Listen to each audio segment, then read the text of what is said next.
AB পার্টির বিভিন্ন পর্যায়ের নেতৃবৃন্দ, সিলেট শহরের সম্মানিত ব্যবসায়ীবৃন্দ, সম্মানিত শ্রমিক, কৃষক এবং বিভিন্ন পেশার ভাই এবং বোনেরা, সবার প্রতি রইল আমার সালাম।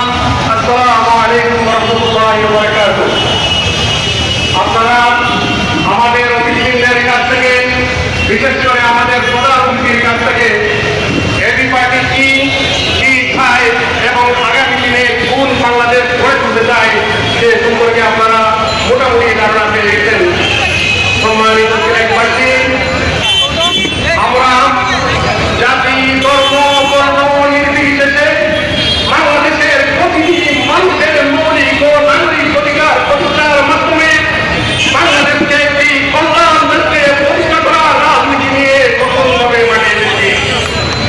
সম্মানিত দেশবাসী, কল্যাণ দেশের সূচনা কোথায় হয়েছিল একজন সচেতন নাগরিক হিসেবে আপনারা জানেন।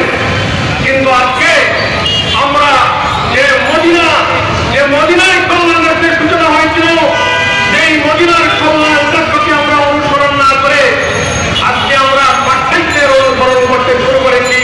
আর পাশ্চাত্যের মধ্যম আমাদের মুসলমানদের ভালো ভালো জিনিসগুলো অনুসরণ এবং সিলেটের জনসাধারণকে আমার অন্তরের অন্তঃস্থল থেকে আবারও শুভেচ্ছা এবং মোবারকবাদ জানিয়ে আজকের জনসভার কাজ এখানেই সমাপ্ত ঘোষণা করছি। ও আখিরু দাওয়ানা আলহামদুলিল্লাহি রাব্বিল আলামিন।